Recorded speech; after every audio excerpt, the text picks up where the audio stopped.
आज की इस एपिसोड में हम ये जानने की कोशिश करेंगे कि आखिर इस्तांबुल को दुनिया का सबसे अनोखा शहर क्यों कहा जाता है। क्या ये यूरोप है या एशिया या फिर दोनों? तो आइए मिलकर इस शहर के राज ढूंढने निकलते हैं।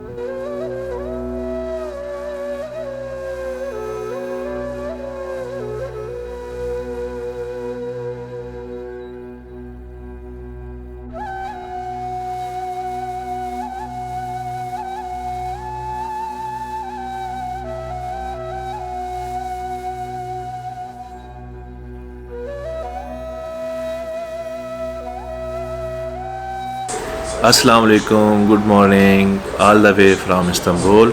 रात को हमने जी यूरोपियन साइड ऑफ इस्तांबुल में नाइट स्टे किया था और इस सिटी की एक तरफ है जी ब्लैक सी और दूसरी तरफ है मारमरा सी, जो कि बॉस्फोरस स्ट्रेट के ज़रिए आपस में कनेक्ट होते हैं। और इस सिटी की एक और अहम बात है और वो ये है कि ये सिटी यूरोप और एशिया को कनेक्ट करता है थ्रू बॉस्फोरस ब्रिज, जिसे कि अभी मार्टेरस ब्रिज का नाम दिया गया है। और आज के दौर में ये सिटी टर्की का सबसे बड़ा सिटी है, जो अपनी हिस्ट्री और मॉडर्न लाइफ की वजह से ना सिर्फ टर्की में बल्कि all over the world famous है। तो आइए एक्सप्लोर करते हैं इस्तांबुल को और उम्मीद करते हैं कि हमारा आज का दिन अच्छा गुजरे। इसे आज आराम देंगे, रेस्ट देंगे। तो आज हम अपना बाय फुट जो है वो ट्रैवल करेंगे और अपना वीडियो बनाएंगे, क्योंकि जिस जगह पे हमने जाना है, आया सोफिया, ब्लू मास्क, वो जगह जो है वहाँ पर आपको जो है ना एक तो पार्किंग भी नहीं मिलती और दूसरा थोड़ा सा प्रॉब्लम होता है आपको विद व्हीकल। तो बेस्ट यही है कि हम अपना बाय फुट ही जो है इन जगहों को एक्सप्लोर करें। तो चले जनाब, पहले यहाँ से लेते हैं टिकट, बल्कि आई थिंक टिकट हमें आगे स्टेशन से मिलेगी। तो देखते हैं कि हमने ट्राम पकड़नी या मेट्रो पकड़नी।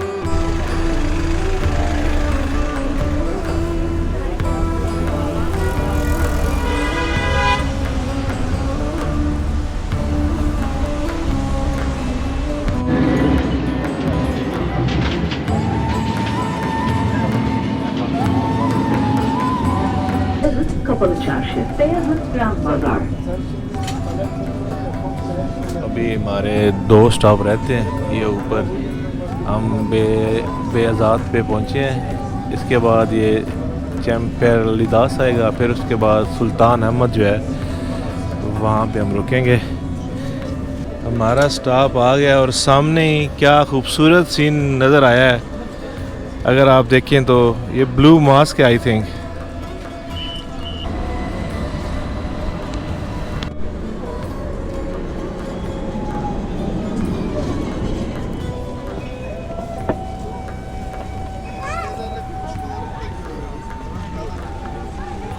रश आप देख लें, यहाँ पर ठीक ठाक रश बना हुआ है यार।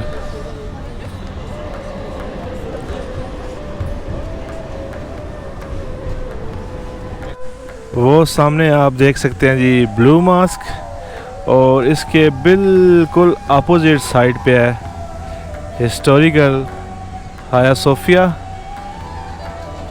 बिल्कुल ये आमने सामने है।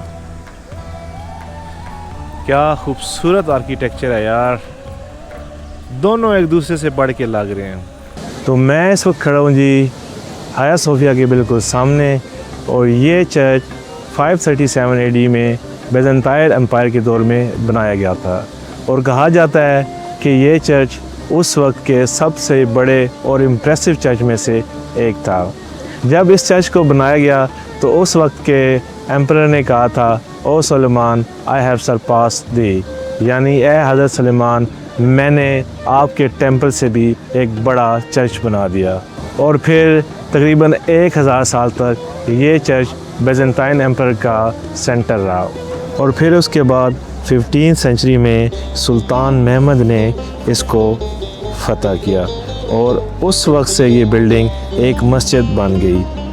उन्होंने यहाँ इस्लामिक कैलीग्राफी लगवाई, मीनार बनवाए और क्रिश्चियन और इस्लामिक कल्चर दोनों का कॉम्बिनेशन बना दिया। जब आप इसके अंदर दाखिल होते हैं तो एक तरफ आपको इस्लामिक कैलीग्राफी नज़र आती है जहाँ पर अल्लाह, मोहम्मद और खुलफाए कराम के नाम लिखे गए हैं। और अगर आप इसकी दूसरी तरफ देखें तो आपको फ़ील होता है कि आप किसी चर्च में आ गए हैं। तो यहाँ पर इस्लामिक और क्रिश्चियनिटी दोनों रिलीजन का अक्स आपको नज़र आता है।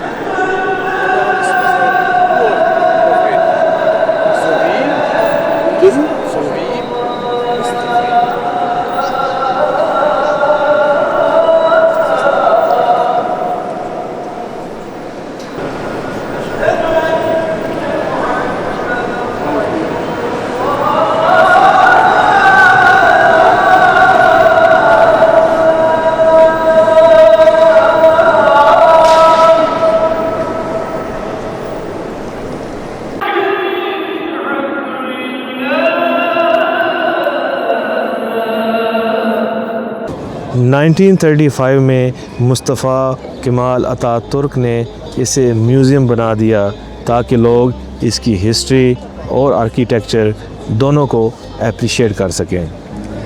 और फिर 2020 में दोबारा इसे मस्जिद डिक्लेयर कर दिया गया। तो हाया सोफिया सिर्फ़ एक बिल्डिंग नहीं है बल्कि ये एक सिंबल है, एक कहानी है ऐसे शहर की जो ईस्ट और वेस्ट, इस्लाम और क्रिश्चियनिटी, नई और पुरानी दुनिया का मिलाप है। This one How much? 50 50. yes 15 है 50 थैंक यू लें जी। भुट्टा हमने ले लिया है, खाते हैं, एंजॉय करते हैं। भूख लगी है, टिका गए। तो यही हमारा आज का ब्रेकफास्ट है और लंच भी आप इसे कह सकते हैं।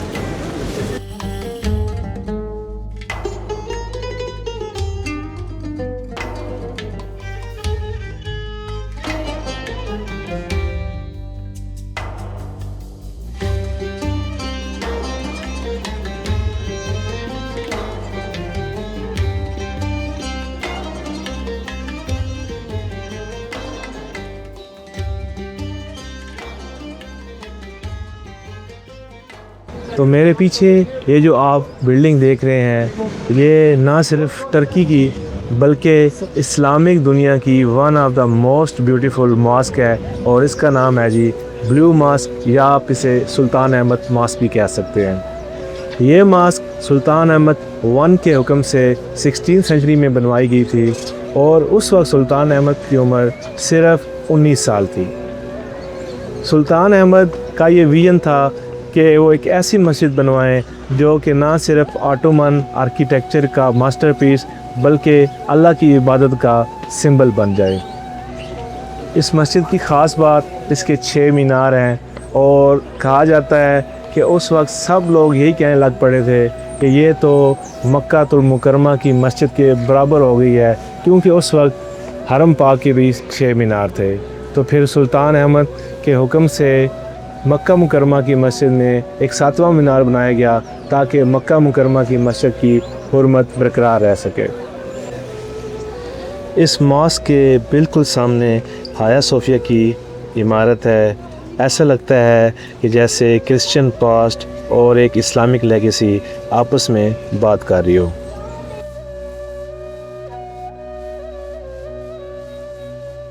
आज भी यहाँ अजान की आवाज़ पूरे सुल्तान अहमद एरिया में गूंजती है और रात को जब लाइट्स लगती हैं तो ब्लू मॉस्क एक ड्रीमी सीन बन जाती है।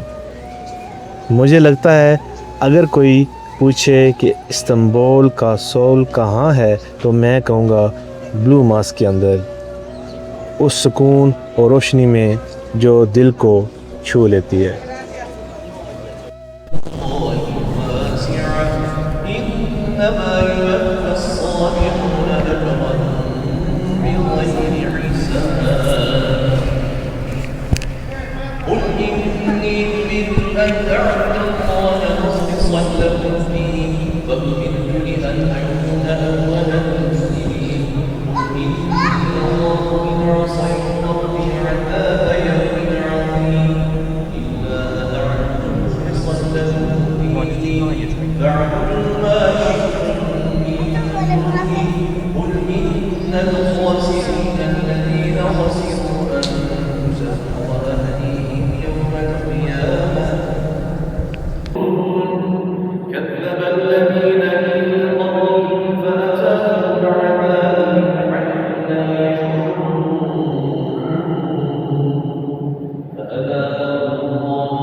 तो मैं इस वक्त खड़ा हूँ जी ब्लू मॉस्क हुसैन में, और अगर आप वो सामने देखें तो आपको आया सोफिया का डोम नज़र आ रहा है।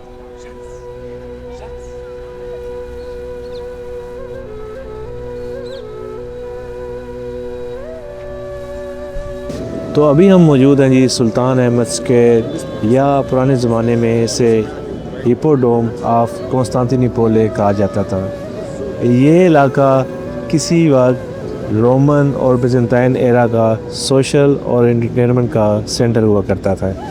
ये हिप्पोड्रोम 3rd सेंचुरी में एम्पर सेप्टिमियस सेवेरोस ने बनवाया था, और बाद में इसे ग्रेट एम्पर कॉन्स्टेंटिन ने इसे एक्सपेंड करके पूरा स्टेडियम बनवा दिया। यहाँ अभी भी कुछ पुरानी चीज़ें मौजूद हैं, जैसे ओबेलिस्क ऑफ थियोडोसियस, जो असल में इजिप्ट से 390 एडी में यहाँ लाया गया था। और इसके अलावा यहाँ पर है जी सरपेंट कॉलम, जो ग्रीस के डेल्फी से लाया गया था, और वो एक ग्रीस विक्ट्री का एंशिएंट सिंबल है।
ये जो दीवारें आप देख रहे हैं जी, ये टॉप कापी पैलेस की हैं, या सराय आप इसे कह सकते हैं। और ये जो यहाँ के ऑटोमन एम्पायर के सुल्तान थे, उनकी 400 साल तक यहाँ पर अंदर रिहाइश रही है। तो पैलेस तो बंद हो गया जी, और इसकी टिकट भी थी तकरीबन 2400 टर्किश लीरा, लेकिन आप यहाँ से इसका व्यू देख सकते हैं बाहर से, और वो सामने समंदर है जी। और ये जनाब इसका मेन गेट है,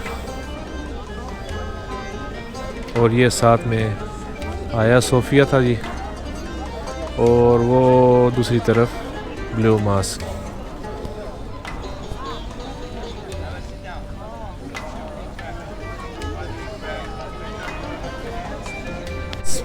पैलेस के बाहर मुझे ये कुछ आई थिंक फारसी लग रही है, हम पादशाह दरहम वली ज़ाता, अब मुझे सही आइडिया नहीं है, लेकिन ये अल्फ़ाबेटिक्स जो हैं वो उर्दू स्टाइल के हैं या पर्शियन लैंग्वेज स्टाइल के हैं, तो मेरे ख्याल में ये शायद फ़ारसी ही है।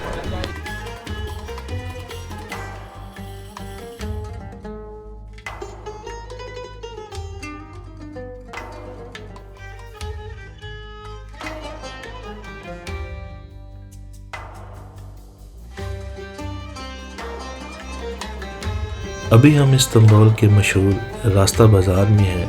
यहाँ चलना ऐसा लगता है जैसे हम वक्त में कई सदियों पीछे आ गए हैं।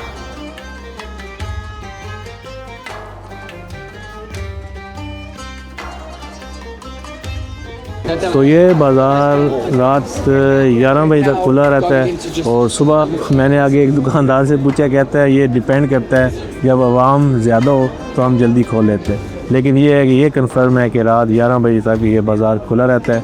और यहाँ पर चीज़ें भी जो है ना, आई थिंक मुझे जो है, जो थोड़ा बहुत मैं घूमा हूँ, तो मुझे लगा कि यहाँ पर चीज़ें थोड़ा बहुत कंपैरेटिवली दूसरे इस्तांबुल से सस्ती हैं, और लोग भी अच्छे हैं। कि आपको फोर्स नहीं करते कि जनाब आपने तो चीज़ लेनी है, खुल के विंडो शॉपिंग करें।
ये भी कोई कबाब टाइप है, इधर सीख कबाब रखा है इन्होंने। ये काफ़ी बड़ा रेस्टोरेंट लग रहा है मुझे, बहुत काफ़ी में खास है। इधर से खाते हैं जी कोई समय। He's not your friend?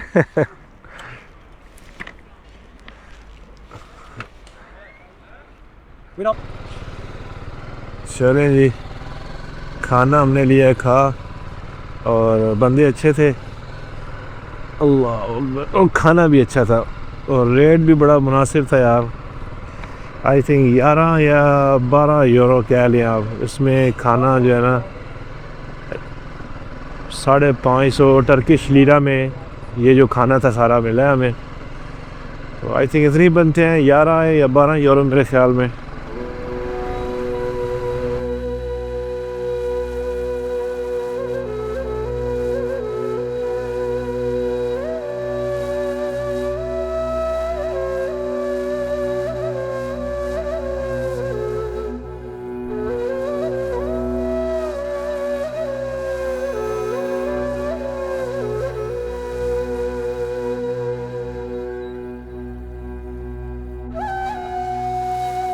तो अभी मैं चाहूँगा आपसे इजाज़त और उम्मीद करता हूँ कि आपको आज की वीडियो पसंद आई होगी। अगर आज की वीडियो पसंद आई हो तो भाई को लाइक, सब्सक्राइब और शेयर करना मत भूलिएगा। अपना और अपने घर वालों का ख्याल रखिएगा। अल्लाह हाफिज़, टेक केयर।